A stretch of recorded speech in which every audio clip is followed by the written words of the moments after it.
తుర్కపల్లి గ్రామంలోని ఒక rice mill నుంచి అనుమతి లేని రేషన్ బియ్యం గజ్వెల్ గోడౌన్కు తరలింపు జరుగుతుందని నిఘా వర్గాల సమాచారం మేరకు తనిఖీలు చేసి 2 లారీలను రేషన్ బియ్యాన్ని పట్టుకున్నామని సివిల్ సప్లై అధికారులు తెలిపారు.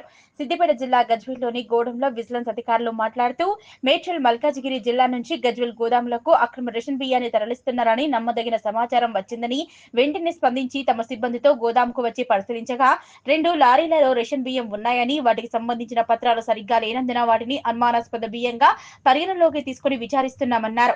పట్టుకుని బియ్యం అక్రమ బియ్యమని నిర్ధారణకు వచ్చినట్లయితే దీనికి సంబంధించిన వారిపై క్రిమినల్ కేసులు తీసుకుంటామని తెలిపారు. ఈరోజు ఉదయం 10 గంటలకు నాకు నమ్మదగిన సమాచారం వచ్చింది.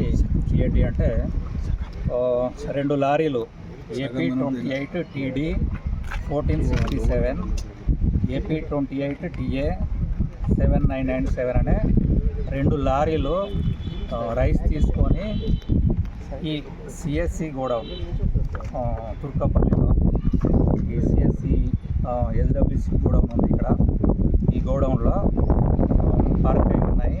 అవి అనుమానాస్పద రైస్ అని చెప్పేసి సమాచారంతో మేము ఇమీడియట్గా రష్ అయినాం.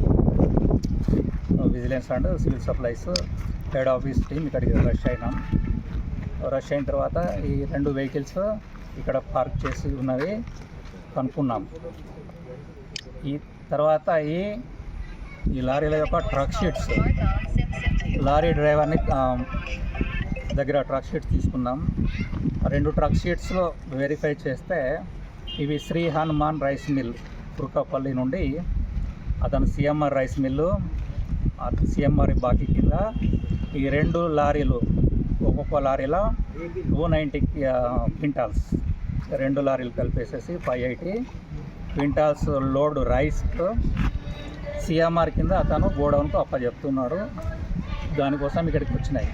మా అనుమానం ఏంటి మాకు వచ్చిన సమాచారం ఏంటి అంటే అతను తన రైస్ మిల్లు కాకుండా వేరే ప్లేస్ నుండి ప్రొక్యూర్ చేసుకొని అతని మిల్లు పేరు మీద ఈ గోడౌన్కు అప్పచెప్తున్నాడు అనే సమాచారంతో వచ్చినాం. ఆ ట్రక్ షీట్లో ఏసీకే నంబర్స్ అని ఉంటాయి. ఈ civil supplies ACK number allot చేస్తుంది. ఆ ఏసీకే నంబర్స్ మ్యాచ్ చేస్తే ఏదైతే అసైన్ చేసిన లారీకి అసైన్ చేసిన లోడ్కి అసైన్ చేసిన ఏసీకే నంబర్ అలాంటి బ్యాగు సింగిల్ బ్యాగ్ కూడా ఏ లారీలో మ్యాచ్ కావట్లేదు.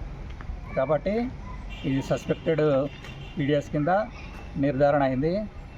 దీనిపైన మిల్ యజమాని పైన క్రిమినల్ చర్యలు తీసుకుంటాం.